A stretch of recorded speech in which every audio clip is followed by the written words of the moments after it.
Welcome back, everybody. You are listening to Joygasm, a video game and movie podcast. I am Russ, Xbox Live Toaster 360. He, of course, is Steve, Xbox Live Stevavitch. And Xbox has played its hand in episode 183 today, July 23rd, 2020. We are going to dispense with the pleasantries in this particular episode because we want to get right into our topic of the day, which is the Xbox first-party game impressions. And you don't even have to look at the detailed section below for timestamps because we're just gonna start talking about it right now. So, Steve, yeah. First question, which actually is not like the most. I don't even know what to call it. The most profound question, but what'd you think? Yeah, we'll get to that in just a second. The first question though is: did you watch the 4K version of the presentation or the 1080p? 1080p. Yeah. Okay. So that's what I ended up watching earlier today because that was what was streamed. And as we are recording this, I actually have the video playing in the background on mute for us to kind of take a little gander or glance here. Wild stab at every once in a while. Absolutely, just to refresh ourselves and that sort of thing. But yeah, I was curious about that because I have yet to actually watch it in 4K. And one of the things that I have realized during all of these shows this year is you get a much better idea of what the graphics fidelity is going to be like when you actually watch a 4K version. So I thought I would let you know, Steve, that they do in fact have a 4K version on the Xbox YouTube channel. I figured. So I'm going to be checking that out once we get done recording this whole entire thing. And I'd be curious to hear your thoughts on that. But enough of that, Steve. So this was Microsoft's second foray into the whole 2020 E3-ish foray? Yes. Or 4B. Oh. For sequel? That was terrible. But anyway. Couldn't help myself. Let's go ahead. Let's start with you, Steve. I'd like to hear your high-level thoughts as to what you thought of the show. Well, Russ, the show was probably a little bit better than average. What we've been seeing the last few months. I think the biggest surprise for me wasn't the games, Russ. Was it Phil Spencer's dapper to gray jacket he was wearing? I think he's actually getting a little bit gray, if I'm not mistaken. Well, Steve, he's no longer in his 20s, Steve. The man has been around. He's a silver fox, that guy. He's not that old, Russ. But he's got the Mr. Fantastic silver streaks on the sides of his head. You know what I mean? The Polly wings from Sopranos. No, he didn't have that. No, I don't think he's that bad. So in my opinion, the biggest surprise was that all of the games were going to be on Game Pass. That was huge, yes. So if you liked the games or you didn't like the games, it'd be okay because you had Game Pass. They're all kind of sort of free for you to play.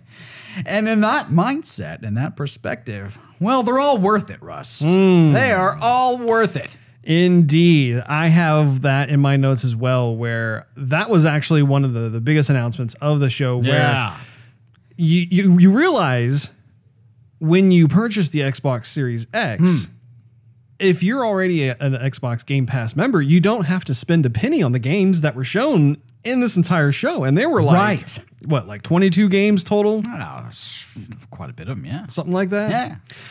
But yeah, that was huge because when you look at Sony PS5, they don't have a program like that set up where you can just all of a sudden just play all these games for a ridiculously low monthly fee. I mean, I think for my fee, because I got in early on a sweetheart deal, I think I'm only paying like $2 or $3 a month. Yeah, sweetheart.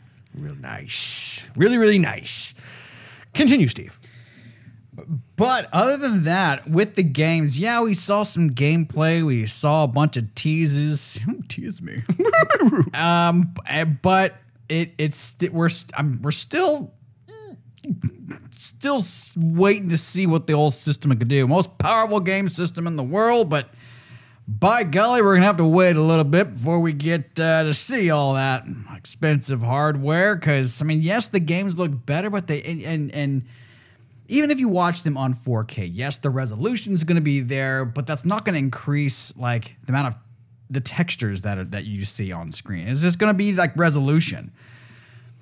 And so while the games look like, you know, I'm glad to see more than just like, oh, another first-person shooter. I'm going to slice and dice and make Julia fries of your evil neighbor. You know, there was some creativity there.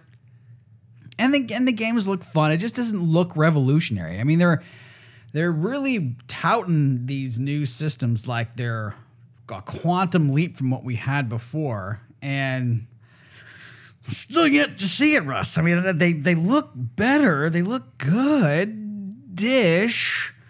They just don't, like, pop. You know? Am I just expecting too much? I don't think I'm expecting too much. I feel like when we went from PlayStation 1 to PlayStation 2, or Xbox to Xbox 360, there was quite a jump. And even like, you know, from PlayStation 2 to PlayStation 3, I felt like there was a jump. But I think it didn't feel like from PlayStation 3 to PlayStation 4 there was as great of a jump. And this feels like, from what we've seen so far, even less of a jump. But they're telling us about all these details about what the systems can do, like as if it is. So I don't know. I don't know if it's hype. I mean, it doesn't seem like it's hype. I just don't know what it is. Like, what's holding them back? What's holding them back, Russ?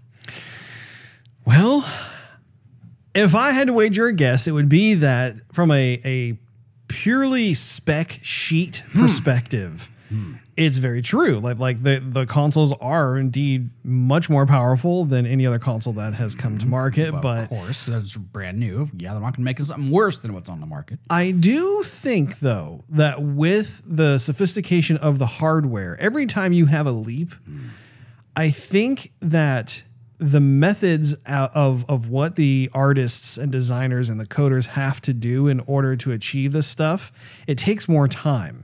It gets harder and harder because on the one hand, you would have, like, say, for instance, lighting, right? Lighting used to be that they had a pipeline in place to be able to bake lighting into games. And that was just kind of the tried and true thing that you would do for the last, I would say, 2 console generations. But now you're getting into real-time lighting everywhere. You're getting into ray tracing, and that's a lot more of a sophisticated lighting setup where you can't just point a light and be like, oh, look, it works. Like you have to really spend a lot of time to make sure everything is jiving with each other, because you're dealing with global illumination and indirect illumination. You're having essentially different light sources bleeding and cross-pollinating into one another. And, like, you know, how do we get this to actually look the way we want it to look? And that's just lighting. We used to just be happy with the lens flare back in the day. Back in the 90s when the lens flare was king and queen.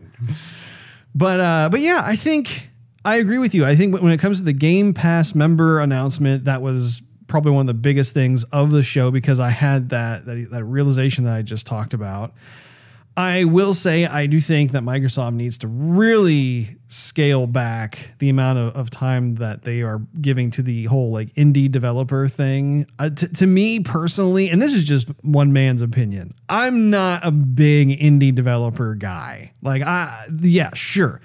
There may be 1 or 2 titles that I'll see within an entire lineup of indie titles. It's like, oh, those look interesting. And I've talked about this before, but my thing is I'm all about the AAA cinematic memorable experience, whether that's like a multiplayer online game or a single player narrative driven campaign. You know, I want those spectacles, those visual spectacles that make me have to pick my jaw off the floor because of crazy moments in the plot or insane gameplay mechanics that really cause me to like raise my expectations as to like what that genre should include from this moment forward, that sort of thing. So I will say, though, I think that this show was decent. I think it was much better than the first show that Microsoft gave. Yeah. I do think that they took down notes from all of the feedback from the community, as well as looking at their competitors. From us, yeah, right. Exactly, from Joygasm. But I will say that one of those examples is that their production values was much better in this one as opposed to the first one. You know, whenever you had someone like Phil Spencer or Matt Booty get up there and they're talking, it was professionally shot. It was pre-recorded as opposed to like, you know, sitting in their family room on a webcam. Yeah, I'm just kidding. Hey guys, you see my bed behind me? You know, like that just didn't flow. Cats well jumping on the computer. Like, get off. I'm in front of the world right now. Yeah, exactly. I do agree, though, also with you, Steve, in the sense that I didn't see any brand new IPs that wowed me. Yeah, yes. And I was really wanting to see games that would be showcased almost like, you know, like when the Xbox One was debuted for the first time, Rise Son of Rome was like the game that just really was a benchmark in terms of what the Xbox One was capable of. And I'll never forget how like they had like that in-game demo where you're storming the beaches, right? With your fellow Trojans. I mean, I remember my jaw was on the floor. I'm like, what was that? Yeah, that is insane. What am I about to buy? Yeah, this is next gen, you know. And I don't think there was a moment like that in terms of this particular presentation, even though there were several titles that I'm interested in playing. Sure, for sure. But there was not that one moment where I was like, ooh, killer app. Yeah, exactly. And it seems like in the past there was always a game at launch where like everybody has to get it. Yeah. And there's other games that launch too, and that's cool and that's fine. But there's always one game you're like, oh, I gotta have that one at launch. Sure. And I didn't see that. I saw a lot of games that I want to play. I don't see any games that I'm like really hot on. Right. Well, okay. Without further ado, let's just dive into the list. Let's just dive in. I have them all on here as they appeared in chronological order. I'm sure I wouldn't expect anything less. So they kicked off the way they should, showing off Halo Infinite. Right. Thoughts? I miss Bungie with Halo. I feel like, in a way, 343, God bless them. They're doing the best they can with them, but sometimes you gotta let go. I think when you played your best hand and you think, okay, I think 343 needs to move on to bigger and better things. I think if they were really confident with Halo, I think they should have come out the door swinging a lot harder than they did with this one. Yes, it does look better, but it's still that Halo that is, yes, it's better than Halo Guardians, for example. Or Halo 5. Or Halo 5, yeah. But it doesn't look revolutionary. It looks like it's slightly better than Halo 5 was. And then came the sound effects, where some of the guns sounded really good and you could like feel them like pounding in your chest. And then other times they'd toss a grenade and it would just go poosh. And then you're like, okay, that's supposed to be kind of thuddy, right? I mean, he tossed a frag grenade. Or then he would get in the Warthog, and the thing sounded like a Studebaker when it started driving. I noticed that too. Who's just like, this is the future, right? I mean, this thing's got some horsepower. It was like a turbo diesel, and like the first few Halos, which was perfect, and now it's like it's kind of chugging along, like it's got 85 horsepower or something. Like what is going on here? And the enemies were okay. It didn't have that excitement that, oh man, we're on another Halo and this is completely different and what is happening here, and this looks amazing, and wow, everything looks, I'm not going to say real, but just like tons better than it has been. Yeah. It didn't have that. And I remember when they showcased Halo 2 and at E3, and that you land and you get out and you talk to some of the soldiers and you're like, man, the soldiers definitely look better, and the voices are good and the sound effects are good. And then he starts shooting the little grunts that are in the city on the world, and the guns sounded good. And then you got the dual wield and everyone's going, oh, I mean, I remember how the crowd was like, oh, going nuts. Yeah. And yeah, I'm cool. I'm glad we're getting another Halo game, but it's just like, I'm glad it's going to be free to play for me on Game Pass. Sure, yeah. Because that's not going to be the game that I want to rush out and buy at launch. I'm just, cool, I'll download it and I'll play it for sure. But beyond that, I feel like they're missing quite the opportunity. I feel like whoever is saying, okay, yes, We have 110 sound effects we could use. That's the one we're going to go with, the Studebaker for the Warthog, or you know, we could throw a little bit extra bass in the sound for for grenades and guns, but no, let's just go with the flat ones. You know, I don't get it. I really don't get it. Mm-hmm. And so to me, that's what really brings out the excitement, and it wasn't there. So my take on the whole thing was I was very happy to see that it felt very different. And when I say felt, what was interesting to me was how, obviously I didn't play the game, I was just watching the video.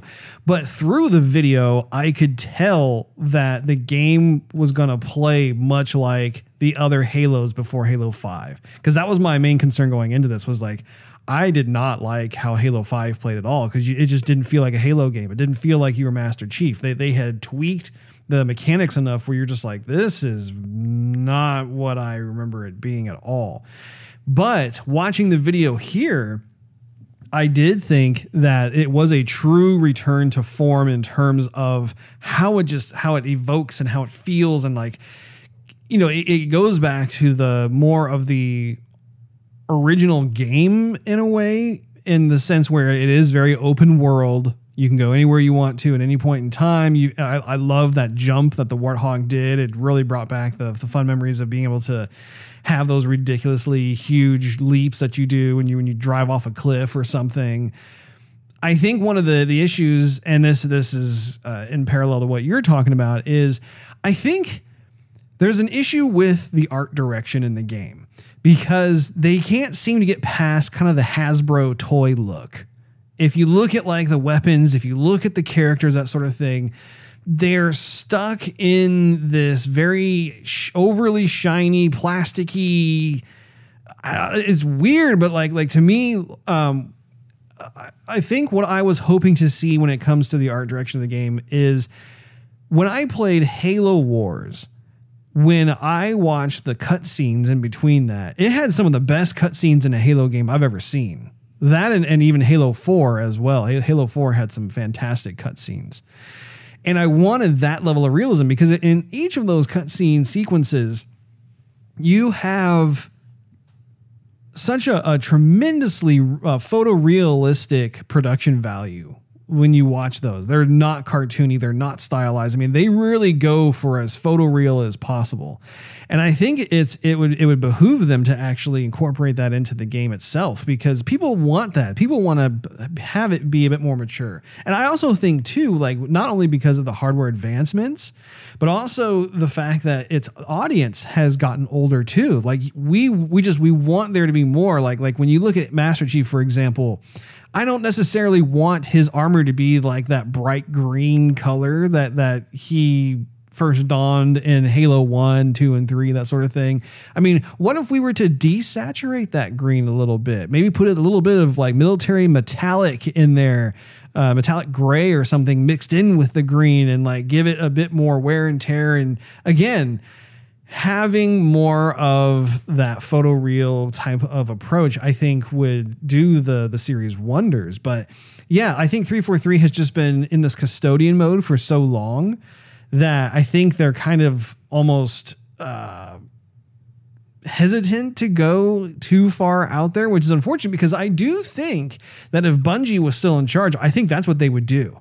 I think they would definitely push to have more of that realistic look toward everything. The other issue I have with it too is that once again, you're fighting Covenant. Once again, you're fighting brutes. And we have done that to death. I'm sorry, but we are in a universe where humans have the ability to do space travel, and you have all kinds of galaxies and different places to go and different stories to tell. I'm really getting burned out on the Covenant with the grunts and the elites and everything. It's like, guys, come on. Right. We've literally been dealing with these species for 20 years. Is there anything else in the galaxy? Yeah, exactly. So I think for Halo Infinite myself, I'm looking forward to playing it. I think that it's going to be a nostalgic romp, like kind of romp through of what we've all kind of love about the lineage of Halo itself. I look forward to playing with you. I'm sure it'll be like, online co-op through the campaign and that sort of thing. That's going to be a lot of fun. I'm sure we're going to have a good time. But I'm with you. I do not see anything in there that was like absolutely jaw-dropping. It'd be interesting if Bungie tosses in the towel with Destiny, because they made 2 games and they're back to back. They were like really exciting, and then they fell flat, and the community is still divided with Destiny. And if they go, okay, well, we just wanted to try something else. We tried it. Okay, now we really want Halo back. And then they have a bunch of new ideas, and 343 goes, okay, we made some money on it. Thank you for letting us, have this. You can have it back. And Halo become cool again. Yeah, it'll be interesting to see for sure. But like I said, I am glad that there will be a Halo game to play at launch. I'm sure that it will be fun just based off of the demo that they showcased today. Now, the next one they showed, and we really don't have too much to say about, but they showed this pre-rendered cinematic of State of Decay 3. Mm-hmm. And I have not played the first 2 State of Decays. It's really funny. I own them. They're on my Xbox. Nice. I just haven't played it yet, but I've heard it's actually a good series. I heard the second one was riddled with glitches. Like just kind of was... I heard the story was good, but it was riddled with glitches. That's all I'm going to say. I liked the video in terms of the storytelling, though. I thought it was pretty memorable how you had the woman and she was like screaming at some wolf predator thing at her campsite. And then the next day she's out there in the snow and she's walking up following a blood trail, and she sees the wolf that was stalking her the night before, but it's being eaten by some deer that's like turned into a zombie thing, and it screams back at her because she's the predator at that point. And had a nice kind of coming full circle poetry to it, which I appreciated. The wolf would have eaten the deer too. Exactly. But the deer was eating the wolf. That's what you call ironic. But did you have any other comments about that? We didn't see any gameplay, so it's very difficult to really go into it. Yeah, I'm not with you. It's a wait and see kind of thing. That's true. They went from that into Forza Motorsport, which I believe is 8, right? They're up to 8. I think they're on 7. Forza, because we had Forza 6, and then we had Forza Horizon 4. And so I think this is going to be Forza 7. Okay, it's either going to be 7 or 8. I could have swore 7 came out already. But anyway, the next Forza game, I was really shocked that they showed no gameplay. Yeah. We saw plenty of cutscene, and it's funny because they had some sort of little disclaimer down below saying something along the lines of like, in-game footage or something like that. But it's like, guys, we all know by now that game engines have, first of all, so you have your cutscene, which basically plays a video. Then you have like an in-game cinematic engine that is different than the gameplay engine, where you can put on more filters, you could do more stuff, real time, that sort of thing. So, I was just confused why they didn't show gameplay. Because I'm like, you're watching like some race car drivers walk around in slow motion. Yeah, in some studio. In some kind of studio. You see like, a brief amount of cars that are driving, which was clearly not gameplay footage. Like, guys, this game is coming out in like 5 months. And especially when they had Gran Turismo showcases at Sony's booth, like with gameplay. But see, even that one, the Sony's demonstration of it had like 10 seconds of actual gameplay. Right. Most of it was also pre-rendered cut. I'm like, guys, that doesn't sell me on the game. Yeah. It's almost like it's more important to play their cards close to the chest so that Sony doesn't know actually what the games Microsoft is coming out with, and Microsoft doesn't know what the games that Sony's coming out with. And it's almost like they're keeping everything too secret, and the one who's suffering is the gamer on both sides. Right. And so we're all frustrated. We're like, okay, well, we want to buy a system, but so far your guys have been average at best. Like, how are we getting excited for one or the other, really? And who knows? So they went from that to Everwild, which I thought, at least from the video itself, we didn't, again, no gameplay footage. Right. It was all cutscenes. I thought that it had a cool shader. Right. I'm not sure if the game itself will have the same type of shader. I assume it will. I assume that's kind of what they're going for. What'd you think of that? I caught him. Caught him in the yawn. Yeah.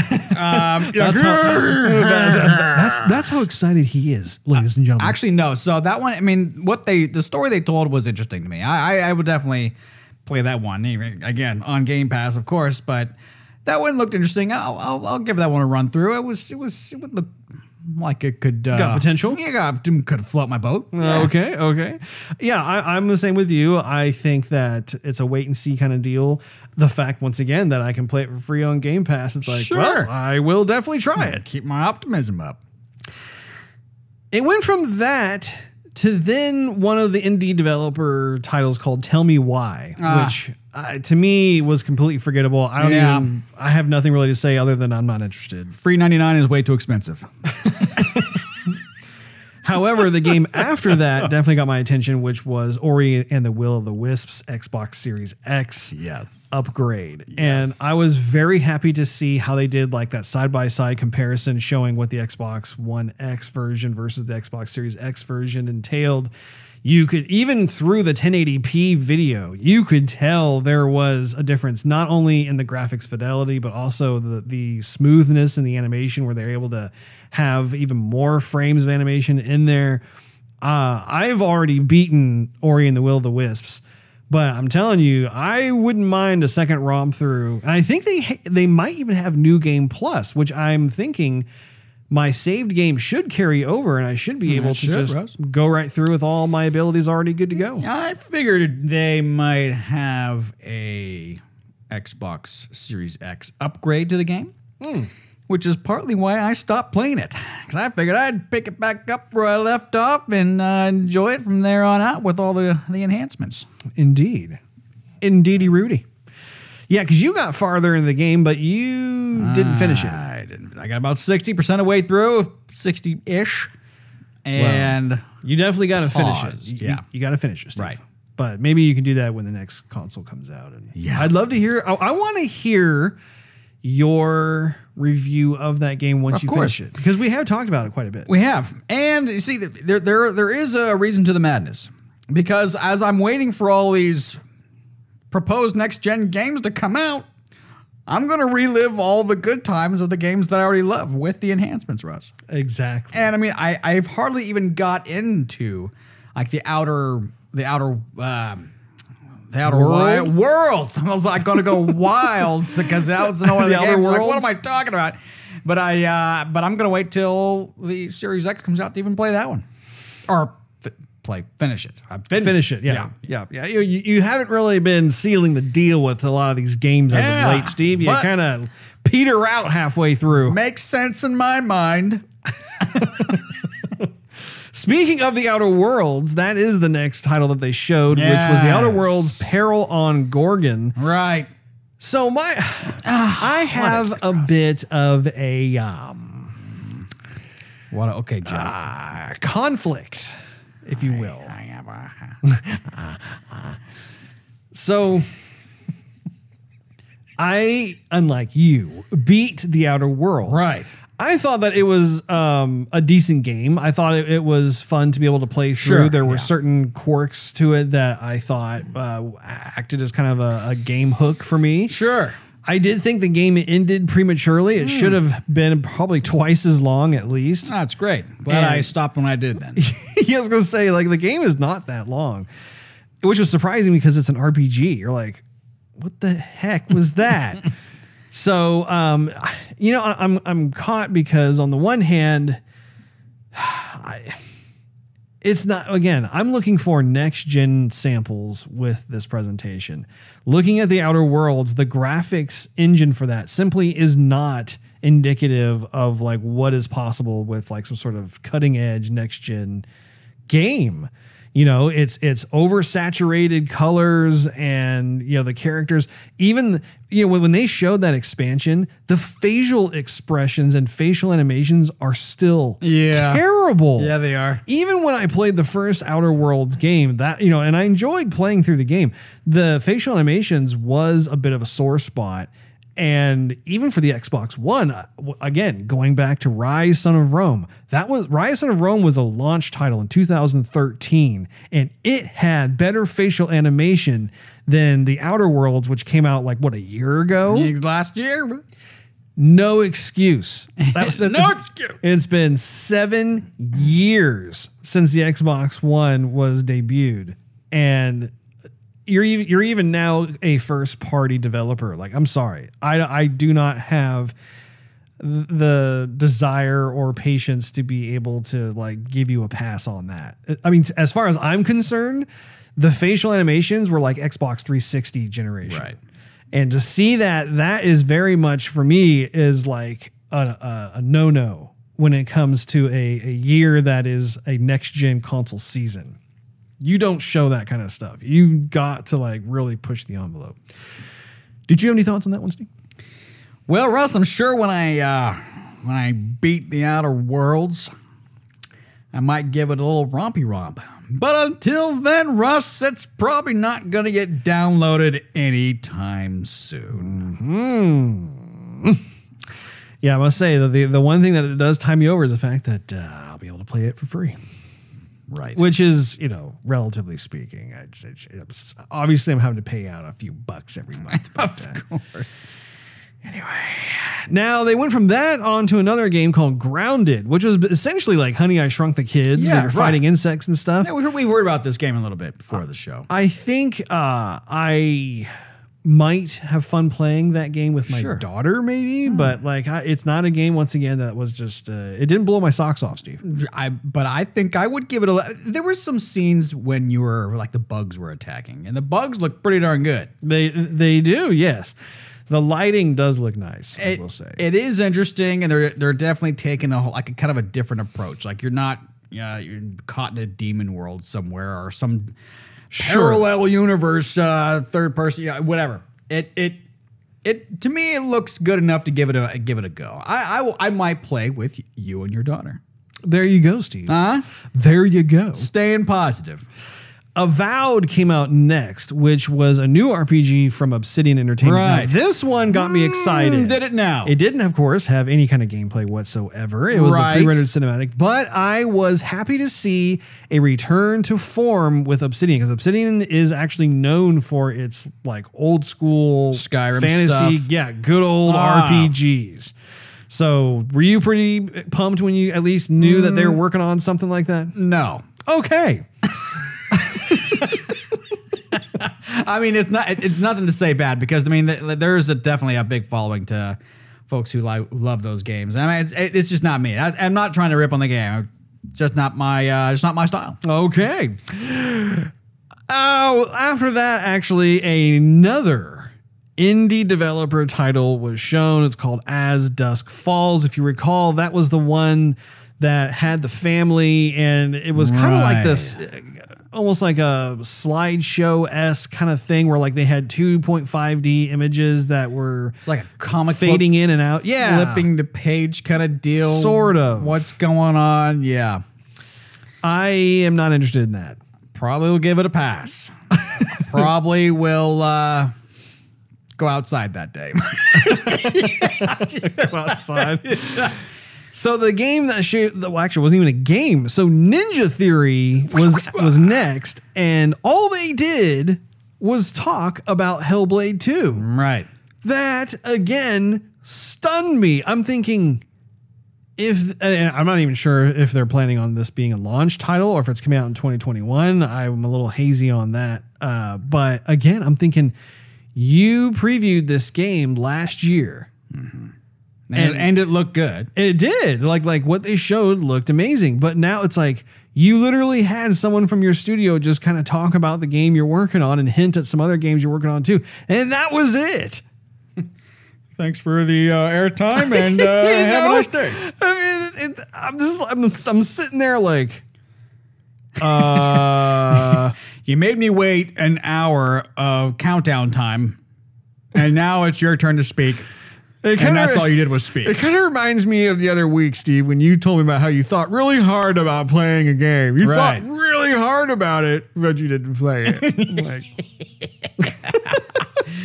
pretty much it. Now, the next game actually came in and saved the day a bit in terms of like kind of like the last couple of situations there.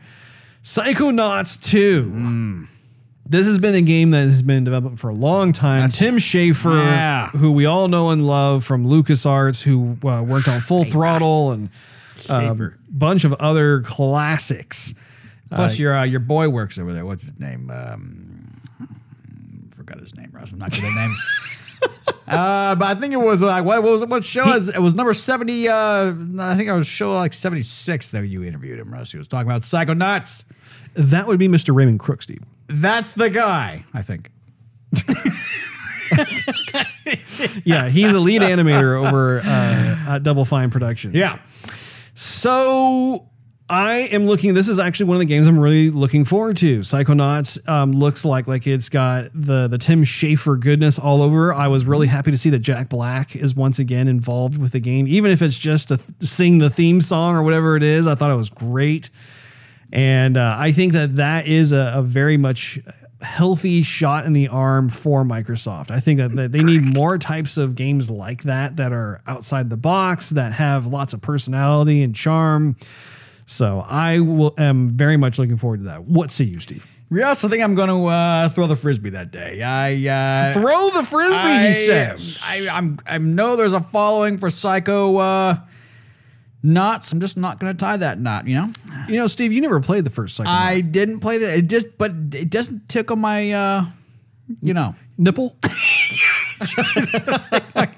What rhymes with tickle? Doesn't tickle my nipple. I'm going to have to say that. I'm going to say that at work tomorrow.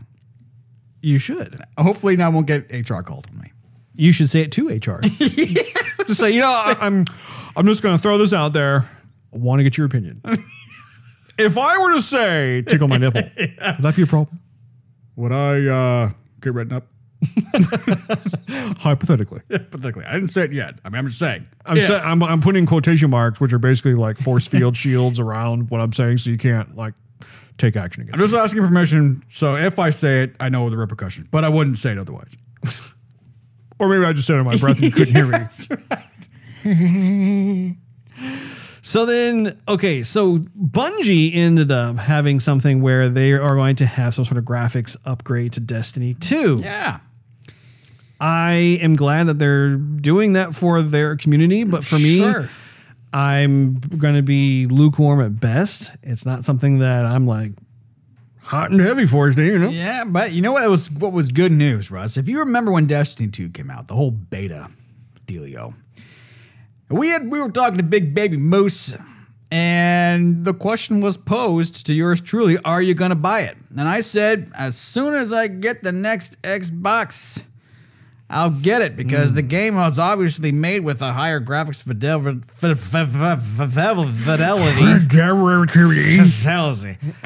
requirement to look really good. I might as well slamming the Budweiser before he starts. I don't want to shrink. So that being said, it's now for free. I've just saved myself $60. There you. Hey, I like the way you think. Very good. Not to mention the fact that Destiny 2, you really haven't missed all that much, Steve. That's right. So, Stalker 2 was the next game that they were showing. If you recall, that kind of looked like almost like a Metro game. It did. I have never played the first Stalker game. I don't even know what the first Stalker game story was about. I never knew there was a Stalker. I had heard about the game. However, I did not know what it was about. You know what it kind of reminded me of, though? It kind of reminded me of a more mature cinematic of StarCraft. In a sense. Really? Yeah, kind of. Remember they got all those little... They would wander around someplace, and then something bad will happen, like the guy's light goes and out, and they're in the Zerg or everywhere. Sure. And, you know what I'm saying? Can you pick up what I'm throwing down? No. I had no idea. All right, fine. But for you, I'm glad you thought of StarCraft. You know what? It's a good one. And the game's free. I figured I'd give that a run through. See what it's all about. Now, Warhammer Dark Tide, which again was all completely pre-rendered. There was no gameplay for that. Right. It looked interesting to me. I have never played any of the previous Warhammer games, so I have nothing to go on. It could be super stylized, cartoony for all I know, but the pre-rendered thing looked very real. It did. It looked very good. That's going to be kind of a wait and see, I think. Nah, I think I'll give it a go. Tetris Effect Connected. I thought it was a clever way how they presented it. However, I've never been a big Tetris fan. If you guys out there like Tetris, then hopefully you'll like the update. It's just okay. It's crossed that off the list. We got it included. I liked how they put the whole trailer together. I thought it was a waste of time. Really? We're talking about next gen and how great everything's going to look and play and feel and immerse you, and by golly, we're going to stalk some blocks, Russ. Stack some blocks. I just don't feel like it was the time or place. I'm like, you know what? Bring that game out later. Just throw it up on the Xbox dashboard. Hey, you like Tetris? There you go. Tetris, everybody. Tetris, here you go. But to showcase it. Smiles abound. To showcase it. To take the time that they could have showed another game to show Tetris. Bad decision. The Gunk came out after Tetris. Yeah. If you recall, that was very stylized. It had the woman she had kind of like a Mega Man gauntlet looking thing. I thought that had potential for sure in terms of like, I think she was vacuuming up like some kind of alien goo or something. And it looked like it was almost like kind of like if you're an environmentalist, like you would love this game because like you're trying to like vacuum and suck up all the grossness and then somehow turn it into something that can make plant life grow, fertilizer, something like that. So I don't know. Anyway, I thought that visually it looked interesting. It did, and it looked like a kind of game that once again, because it's on Game Pass, I will play it. Give it a shot. I almost wonder if the reason why everything's on Game Pass is because they felt we got to show something. We're not that confident, but by golly, it's going to be a win if it's available on Game Pass. My thing is, you know what? I'll hold off. Oh, I'll mention this. Tease us, just like Microsoft, are you? I will talk about it in just a minute because we're almost done with the list here. So one of the games that I personally am very excited about now is The Medium. If you recall, that has the female protagonist. It looks like she has the ability to go into other people's nightmares or something. Like she can kind of... It reminded me almost of like Constantine. But Constantine was a bit different in the sense that like he could like go between hell and the real world. And, see the demons and that sort of thing. Right. I never watched it. What? You never saw that movie? I don't think I've seen it. Keanu Reeves. I know you haven't. Speaking of Keanu Reeves, this is a side topic, Russ. I just saw a trailer for the next Bill and Ted. Oh, that's great, Steve. Anyway, The Medium itself, when they first showed something last year, I was kind of what exactly are we going to be getting ourselves into here? Is it too dark? What's going on? However, nightmares. This one though, in particular, I am very fascinated and interested in. I like the concept. I think it's really cool how, it looks like she might be a forensics detective, or she might be someone who does she look like that, Russ? She, at least the vibe from the game. I don't know if she looks like that or not, but like the impression that I got was that she was, I don't know, like looking into certain types of situations and stuff. And it looked like based on like what she touched or what she was looking at or whatever, it looked like you could in real time go back and forth between these two spaces. In fact, another game that came to mind was Eternal Darkness to a certain extent, in the sense that there was a bit of that of going back and forth between kind of like the real world versus kind of more of like this alternate dimension kind of thing. a little more loosely in that regard, but I'm looking forward to it. What do you think? Well, Russ, It actually showed gameplay too. They did show gameplay. And then I thought it's been a while since I've played hacky sack. And so I might go outside again that day. But you know what I think is going to... You better wear some sunscreen with the amount of time you're going to be spending outside throwing frisbees and playing hacky sack. I'm going to come back in, you're not even going to recognize me. So here's why. Who's the tomato? Yeah, that's me. I'm getting red in time for Halloween. I'm going to be a lobster. Anyhow, that's my lobster voice. I was going to say, you know what? I thought of a lobster when you sounded like that. This is a game that I know you're going to buy and, well, download. Let's be real. Game Pass. And you're going to say, hey, Steve, come over and play it. I want to watch you play it. And I'm going to go, oh, man, I really don't want to come over and play this game. No, Steve. I'm in it. It'll be fun. You know, we'll have some snacks, have some drinks. We'll play the game. We'll put it on Twitch. You know, it'll be good. It'll be cool. It'll be fun. You'll like it. I know it's going to happen, Russ. That little smirk on your face is telling me that's going to be what you want to do. I did not have any kind of inclination to do that. I'm looking forward to playing it myself. Yeah, you're like, but that's a good idea. It is a good idea. Man. When was the last time we had that opportunity to be able to hang out together, Steve? That must have been pre-COVID there, Rod. After the medium, they did show a game from Sega, which surprised me. I was like, oh, there's Sega. And they showed Phantasy Star Online 2. It actually had gameplay. Yeah. This was a defining moment that, once again, Sega will always have a special place in our collective hearts. Right. They know how to show a game. It's like they basically like 30% of their trailer was cutscenes, like pre-rendered cutscenes, but then 70% of the trailer was actual in-game footage. It was gameplay, them fighting and everything else. And so my hat goes off to them in terms of showing everybody else this is how you do a game trailer. And I know precisely what I'm getting myself into. I'm glad that they have another Phantasy Star game that has finally come out, because the original Phantasy Star Online came out for the Sega Dreamcast way back in like 1999. Man, long time ago. So and again, because it's on Game Pass, I'm totally going to play it. I'm happy about that. I'm going to have to rewatch that one in 4K and fork. Because when I watched it in 1080p, it got a little bit grainy, and it also looked like it was current gen. Didn't look next gen to me. I would definitely encourage you to watch it again. Watch it again. It almost looked like Monster Hunter. I mean, it's not Monster Hunter, but I mean like the graphics style. Nah, not the graphics style. Maybe the level of quality. It looked like Monster Hunter for the current generation. But maybe once I give it another playthrough on fork, it'll look better. I am definitely wanting to know what you think.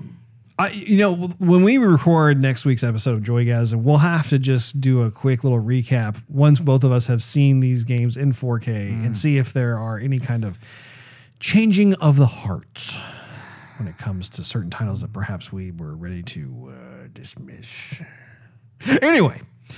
So we have two more titles that they showed. Crossfire by Remedy. This was another game that I was very excited about. Remedy has always been terrific storytellers. I've loved every game that they've ever made.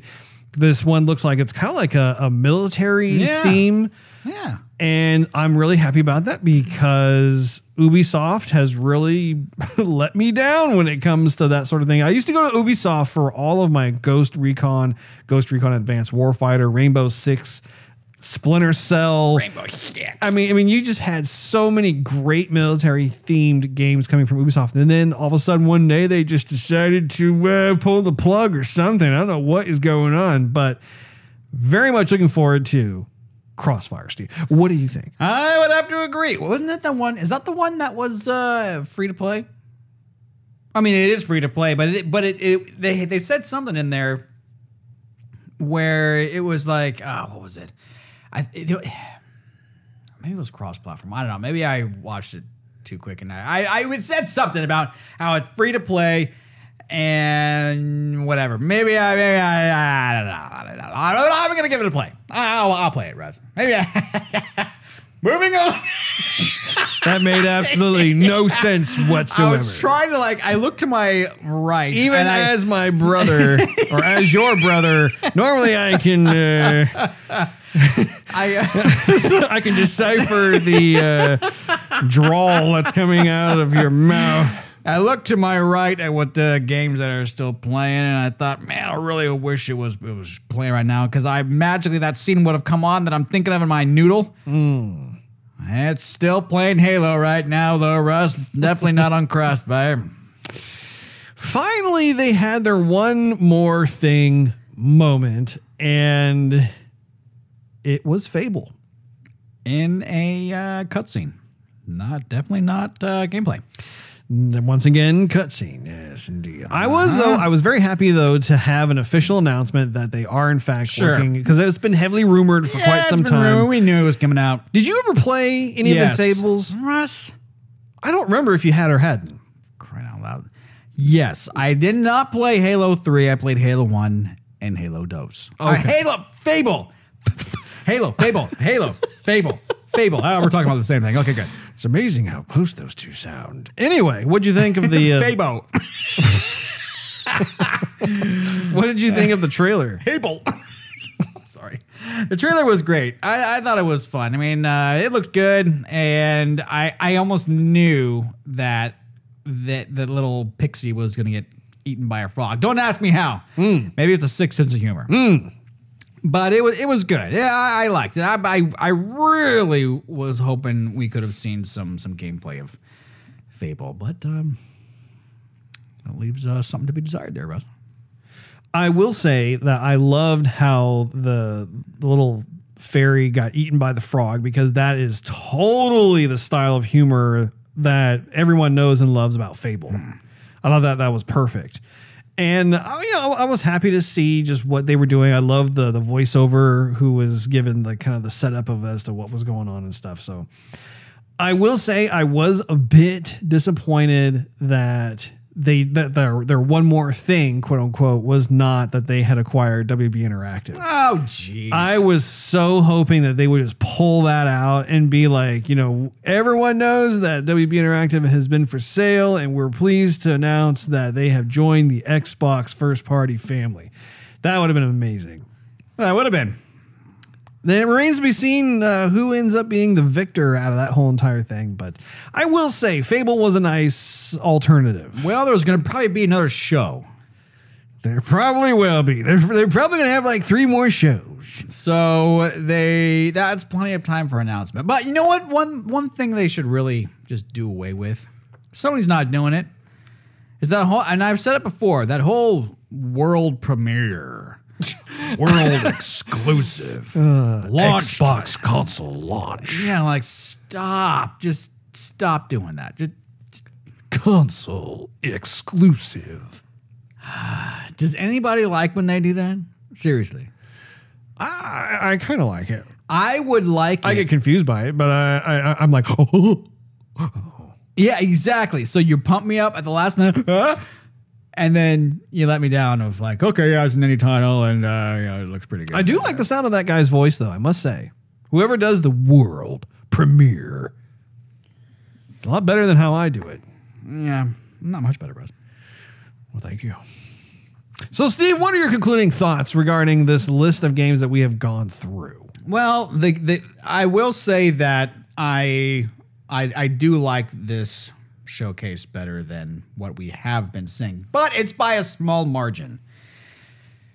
Like I said in the beginning, had these all not been on Game Pass, it would have been quite the letdown. Yes. Everything that I saw didn't come out of the screen and slap me in the face. And kiss me. You know what I'm saying? It, man, you really just really kissed my eardrums right there. Whoa, that was good. That's my tongue going in your earlobe. Okay, show's over. Jeez. Okay. All right. Okay. So had everything not been on Game Pass, it would have been a big letdown. The Game Pass mention really made the night for me. but I'm still waiting with bated breath that there's still something out there. Maybe it's just Cyberpunk. All that when they did mention the Cyberpunk thing with that trailer, that little Honey I Shrunk the Kids trailer, Grounded, that was actually pretty cool. That was there. Self-awareness there. Yeah, exactly. But it actually played well for him, I think.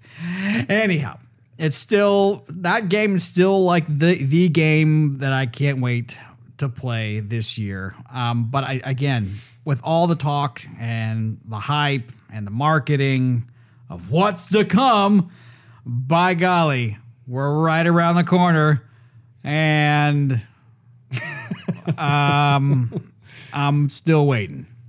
You know what I mean? I think you feel somewhat of what I'm saying. I think you're picking up what I'm throwing down, aren't you?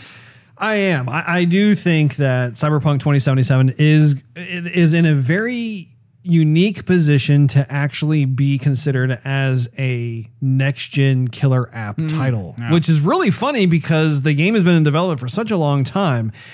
They wisely have designed it in such a way that it's very much like a PC game where you can kind of ratchet up the settings so that the graphics and lighting and everything else can be the best it can possibly be. Right.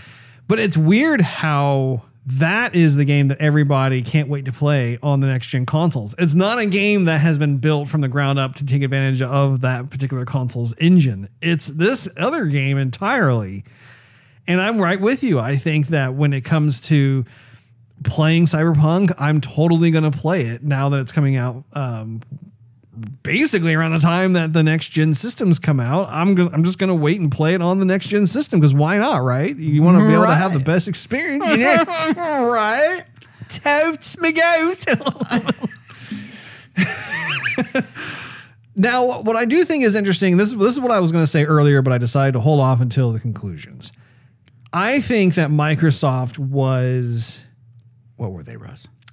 I think they realized that they didn't have very many games to show for the next gen consoles. So they decided to stack their deck with a bunch of games that either have already come out, like Ori and the Will of the Wisps, or even the Outer Worlds with their little expansion update kind of stuff, you know? Again, these are not games that like push the envelope or anything like that, but like I think that they were hoping they could put some fluff into the lineup to make it seem like there was more than there actually was. That's not to say that like I may not give them a shot or that I may not play them or whatever, but my thing is I want to see brand new IPs. I want to see brand new games that take advantage of this hardware and leave me speechless. We didn't see that. I didn't see that. No, sir. I saw some games that definitely made me look forward to playing them and checking out the console and that sort of thing. But really, there was no other type of killer app, which just baffles me. So it's difficult to know. Now, having said that, I do think that it is a very wise decision of Microsoft to be able to have the scalability in place so that certain games that I still enjoy playing to this day, like for instance, if you recall in their presentation, they showed how there will be a graphics upgrade to Sea of Thieves. That is something that you and I have talked about in the past where we were hoping that they would in fact do that, and they are. So I'm happy to see that because that is the type of game that it never ends really. Like you can just go in there and keep playing. And I'm all for revisiting games that I think are really fun to play. And now they get with some sort of nice little graphics upgrade and stuff. It rekindles the interest. When it comes to the overall roster of titles, I would say there were probably 6 titles or so that I put an asterisk next to, and I'm looking forward to playing. And I would even say I'm excited to check out. I'm excited to play. I don't know if all of the titles. In fact, now that I'm thinking about it, I know for a fact that the lineup that they showed are not all of them are going to be available at launch. I think that there will probably be somewhere in the vicinity of maybe like, I don't know, 5 or so games. Well, they had some games that said at launch. I remember one, I forgot which one this was, but it said console launch. And I rewound the video because at the end it said 2021. I went, wait, the console's launching holiday 2020. At the end of the video, it says 2021, which is the next year. So I'm trying to draw a line that's connecting the dots. Well, and another point I would like to make is if you noticed, they came out and they said that out of their 15 studios that they had 9 out of the 15 that had games that they were quote unquote ready to show, which to me was completely misleading because they didn't show any gameplay. Exactly. It showed like a cutscene and that was it. It's like, guys, that's not showing a game. But the other thing is I stopped to think, Steve. Yeah, what'd you think, Russ? I started to ponder. 9 out of 15. If that was a test, what grade would you get? Now, if you got 15 out of 15, you get an A. Somebody even say an A plus. Get an A, right? If you get a 14 out of 15, you still get an A, probably an A minus or so. If you got a 13 out of 15, you get a B. If you get a 12 out of 15, well, you're saddling a C plus, B minus. Yeah. You get an 11 out of 15, that's a C. Maybe even a C minus. You get a 10 out of 15. Now you're starting to saddle the D plus, C minus area.